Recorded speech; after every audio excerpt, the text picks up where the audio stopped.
नमस्ते नेपाल है। अघि बिहान भर्खरै मैले एउटा भिडियो अपलोड गरेको थिएँ। त्यसमा चाहिँ मैले जेब्रा क्रसिङ र होइन ट्राफिक सिग्नलको बारेमा कुरा गरेको थिएँ। तर त्योभन्दा पनि इम्पोर्टेन्ट चाहिँ हाम्रो ट्राफिक दाजुभाइहरूको बारेमा चाहिँ कुरा आउँदो रहेछ। मैले यसो बुझ्दाखेरि चाहिँ जस्तै हाम्रो यो अहिले हाम्रो नभनौँ होइन, म चाहिँ एउटा कार्यरत हो यो ठाउँमा बसेको 5 वर्ष भयो दुबईमा होइन। यहाँ चाहिँ यस्तो हुन्छ, ट्राफिकको विषयमा चाहिँ कस्तो हुन्छ भने यहाँ कुनै पनि बाटोमा मान्छे ट्राफिक बसेको हुँदैन होइन। यहाँ चाहिँ कुनै पनि ट्राफिक बसेको हुँदैन। बाटोमा सबै सिग्नलले काम गर्ने हो होइन। हाम्रो बाटोमा हाम्रो नेपालको बाटोमा चाहिँ हाम्रो नेपालको सन्दर्भमा चाहिँ कस्तो छ भने हरेक सिग्नलमा उहाँ ट्राफिकहरूको काम नहुँदाखेरि चाहिँ उहाँहरूले होइन दुःख दिने नेपालीहरूलाई दुःख दिने हिसाबले चाहिँ उहाँहरूले बस्नुहुन्छ।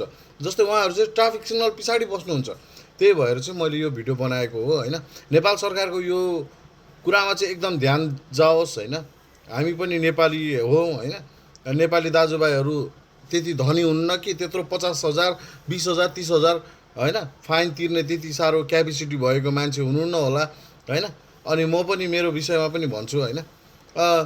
यो चाहिँ मलाई एकदमै होइन एक हिसाबले राम्रो हो। तर पहिला सिस्टम बनाएर आफ्नो सिस्टम बनाएर जस्तै सिग्नल ट्राफिक सिग्नलहरू हरेक ठाउँमा होइन, हरेक ठाउँमा आफ्नो बाटो एकदम राम्रो भएपछि त त्यहाँ मान्छेले कसैले पनि बिगारै गर्दैन नि होइन र। त्यही भएर मैले यो 2 मिनटको शब्द मैले यहाँ खर्च गरेँ होइन। म चाहिँ एकदमै रिक्वेस्ट गर्छु नेपाल सरकारलाई, पहिला आफ्नो कमी कमजोरीलाई सुधार्नुहोस्, त्यो पछाडि जनताको कमी कमजोरीलाई चाहिँ अम्लाउनुहोस्। हस् त, धन्यवाद नेपाल सरकार होइन। आशा छ तपाईँहरूले राम्रै गर्नुहुन्छ भन्ने होइन। हस् त, जय नेपाल जय नेपाली।